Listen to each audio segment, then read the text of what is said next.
Maintenant qu'on sait comment fonctionnent les menus sur Blender, on va s'intéresser à comment créer des objets sur Blender. Comment créer des choses en fait. Et pour ça, c'est très simple, on a un raccourci magique, majuscule A, A comme add, comme ajouter, que vous avez aussi ici si jamais. Mais vous verrez que je vous donne à chaque fois les raccourcis clavier. Au début, ils sont pas faciles à retenir, mais avec le temps, ça vous fait gagner un temps de dingue. En fait, ça vous fait gagner un temps de dingue de faire ça, au lieu de bouger la souris et d'aller ici. Mais au début, si vous voulez, vous pouvez le faire ici. Vous pouvez le faire depuis ici toute votre vie. Ça ne changera absolument rien. C'est juste plus pratique comme ça. Et là, vous voyez qu'on peut rajouter énormément de choses différentes, mais nous, on va s'intéresser à ça pour l'instant. Ce qu'on appelle donc les meshes, les objets en 3D.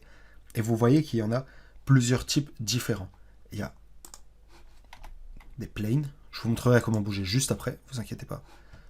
On a des cubes comme on a déjà, on a des cercles, des sphères, des cylindres, des cônes et cette espèce de beignet un peu étrange, de bouée un peu étrange qu'on appelle un torus. J'ai déjà ajouté mes deux premiers objets donc.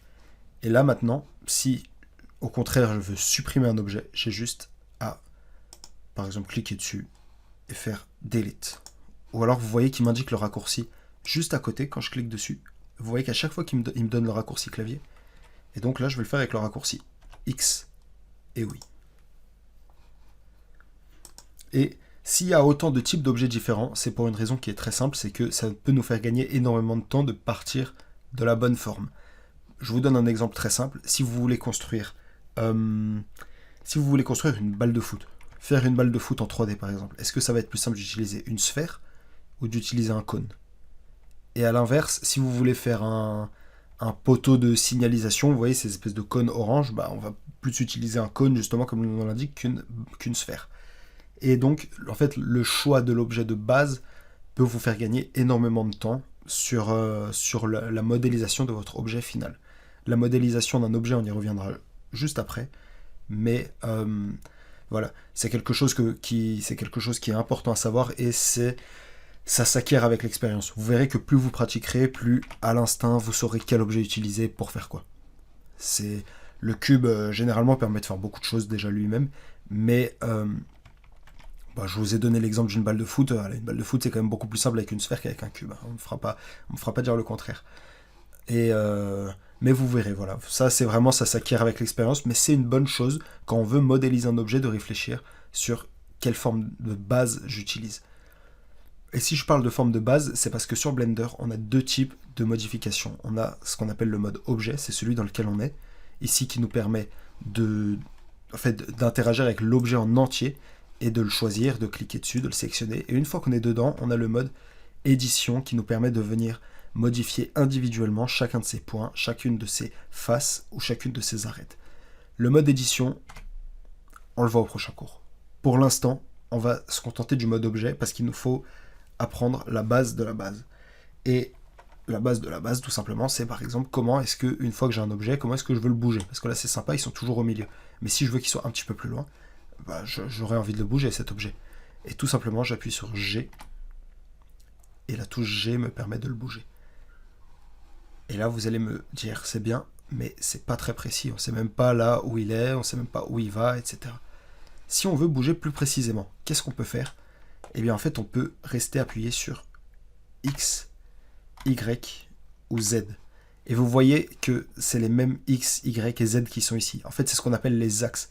C'est comme dans un graphique. Vous voyez, hop, si je mets la vue de haut, vous voyez ces graphiques où il y a, je sais pas, une catégorie ici, une statistique ici, par exemple âge moyen et j'en sais rien, âge moyen et consommation de pâtisserie. Voilà. Et puis on a des dessins, enfin un graphique comme ça, ça fonctionne exactement pareil, la 3D.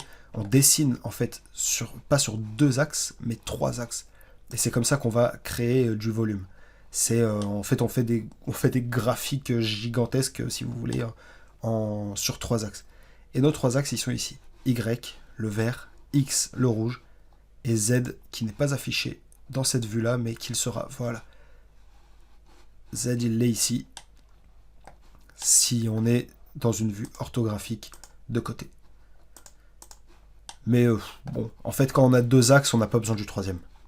Tout simplement, Parce qu'on sait d'avance que si ça c'est Y et que ça c'est X, bah on n'a pas besoin de savoir que Z est là.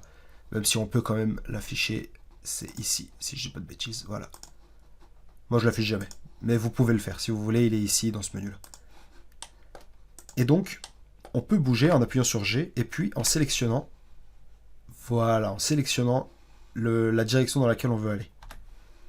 Et ça nous permet d'être beaucoup plus précis dans notre mouvement. Mais si, par exemple, on veut aller ici, on pourrait faire ça. Voilà. On pourrait faire GX, j'ai juste à cliquer pour que ça s'arrête, et GY, et on est content. Mais ce qu'on peut faire de beaucoup plus simple encore, c'est qu'en fait, on veut bouger sur X et sur Y. En fait, on veut bouger sur tout sauf sur Z. Donc, ce que je peux faire, c'est appuyer sur majuscule et Z. Et vous voyez que là, ça m'a verrouillé sur les deux axes, tout sauf Z, quoi.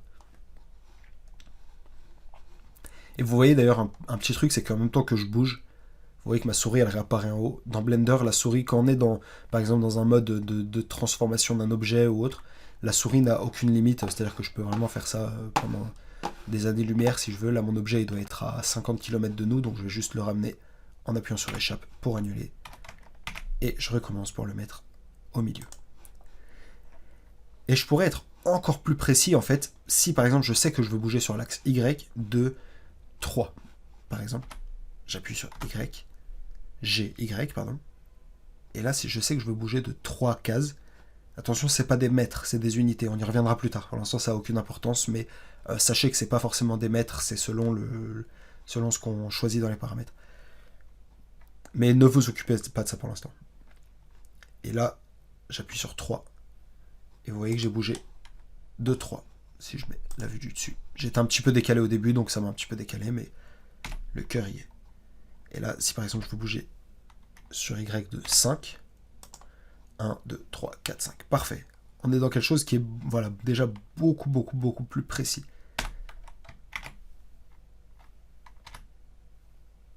Ça marche pas en faisant ça. Ça, c'est une bonne chose à savoir, c'est que ce que je vous ai montré il y a 2 secondes, de bouger sur tout sauf un axe, on ne peut pas bouger avec beaucoup de précision dessus. Blender ne comprend pas. Dans ce cas-là, il faudrait qu'on fasse, si on voulait bouger de X et de Y à la fois, il faudrait qu'on fasse voilà, 3 une première fois sur X et 3 une deuxième fois sur Y. Et si on veut reculer, là, si je veux par exemple reculer de 10 sur Y, je tape moins 10. Pas moins 110, pardon. Hop, moins 10. Quand je tape, ça s'affiche ici. Vous voyez, hop, si je fais reculer sur X, comme ça vous le verrez, moins 5 par exemple. Voilà, vous voyez que je l'ai ici. Lui, il me dit que c'est en mètres, d'ailleurs. Il faudrait que je vérifie. Il me semblait que c'était pas en mètres. Bref, aucune importance. Et ça, c'est la première chose qu'on peut faire avec des objets. Et si jamais on ne veut pas utiliser le pavé numérique, on a cette solution-là. Voilà. Vous voyez que là, il nous met même les axes. Pardon. Il nous met même les axes sur lesquels on peut bouger. Et ça peut être pratique. Encore une fois, ça dépend entièrement de vous, de ce que vous préférez. Si vous préférez utiliser les axes comme ça, vous pouvez. Personnellement, je trouve que c'est extrêmement long par rapport à l'utilisation de la souris. Mais si au début, dans un premier temps, ça peut vous rassurer, ça peut vous mettre plus en confiance, n'hésitez absolument pas et faites ça. Le deuxième moyen de transformer un objet, c'est de le tourner. Et pour le tourner, on appuie sur R comme rotation. Et là, encore une fois, vous voyez que c'est pas très précis, on ne sait pas exactement sur quel angle on tourne. D'ailleurs, si vous avez l'œil ici, sur les propriétés depuis tout à l'heure ici, vous voyez qu'elles s'affolent complètement. Et vous voyez d'ailleurs que ces propriétés qui sont ici sont les coordonnées de mon cube, auxquelles on peut accéder en appuyant sur N aussi. Voilà, on a la même chose ici, mais on peut l'avoir là. Si on veut fermer cette fenêtre-là, c'est N pour l'ouvrir et pour la fermer.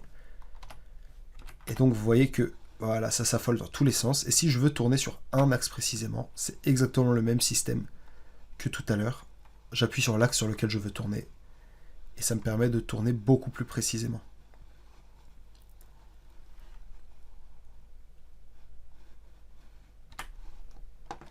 Généralement, quand on tourne, on ne va pas tourner sur 2 axes à la fois, parce que ça, c'est un peu confus. Donc voilà. Généralement, on tourne sur un seul axe. Après, si vous voyez une utilité à tourner sur 2 axes, n'hésitez pas à le faire. Personnellement, j'en vois pas. Mais si vous en voyez, voilà, pas de souci, pas d'hésitation. Et il y a quelque chose qui est assez particulier sur Blender qu'il faut que vous sachiez tout de suite aussi, parce que ça va vous éviter beaucoup de prises de tête. C'est que notre objet, il a un centre en fait.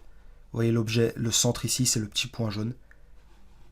Et on nous dit ici, là dans les propriétés, auxquelles je peux appuyer aussi, je peux accéder aussi en appuyant sur N. On voit dans les propriétés que notre objet il est tourné de tout ça et qu'il est bougé à cette distance-là. Et au début, ça va vous paraître complètement inutile et vous n'allez pas comprendre l'intérêt. Mais en faisant CTRL A, on peut faire ce qu'on appelle appliquer les transformations. Là, par exemple, je vais appliquer toutes les transformations. Et on nous dit maintenant que notre objet n'est pas tourné du tout et qu'il n'est pas bougé du tout. Et vous voyez que son centre est revenu au milieu, au croisement de nos deux lignes. Alors, je vais vous montrer tout de suite une application pratique de ça. C'est que si maintenant je tourne mon objet, vous voyez qu'il tourne autour de son centre et qu'il tourne complètement différemment de la manière dont il tournait tout à l'heure. Hop, juste annuler ça, voilà. Et c'est quelque chose qui peut être extrêmement utile aussi, par exemple quand on veut, si on met une planète au milieu, si on modélise le soleil au milieu et qu'on veut modéliser toutes les planètes qui tournent autour, ça peut, voilà, on mettrait tout le milieu des planètes, tout le point le central des planètes, on le mettrait ici, et puis on aurait juste à les pivoter comme ça, et ça serait beaucoup plus simple. C'est un exemple tout bête, mais c'est le premier qui me vient en tête. Mais en tout cas, sur Blender, pour l'instant, c'est pas la peine de retenir exactement à quoi ça sert, de retenir les détails, etc. Mais appliquer les transformations, c'est quelque chose qui est extrêmement utile et qui vous évitera beaucoup de prises de tête par la suite. Il y a énormément d'erreurs qui sont dues au fait qu'on n'a pas appliqué les transformations, etc. Et on verra très sûrement des cas pratiques de ça ensemble. Je n'ai aucun doute là-dessus. Et la dernière opération qu'on peut faire sur nos objets, c'est les redimensionner. En appuyant sur S. S comme size, c'est taille en anglais. On peut les redimensionner, et encore une fois, on peut les redimensionner sur un axe en particulier, ou au contraire sur tous les axes sauf un.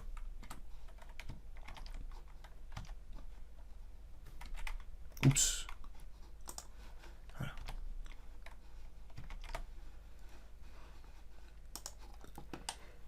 Et là, par exemple, autre chose que je voulais vous montrer, c'est que si je redimensionne, voilà, je vais me mettre au-dessus, si je redimensionne mon cube et que je veux qu'il se redimensionne sur l'axe X, vous voyez qu'il me le fait un peu bizarrement là. Ou sur l'axe Y, en fait, il comprend pas et il me redimensionne tout. Si je voulais redimensionner juste celle-là, par exemple, ou celle-là, et ben en fait, c'est ici que je viendrais changer. Là, je suis sur Global, c'est-à-dire que, en fait, pour toutes les transformations, il va prendre en compte ces axes-là. Mais chaque objet en lui-même a ses propres axes.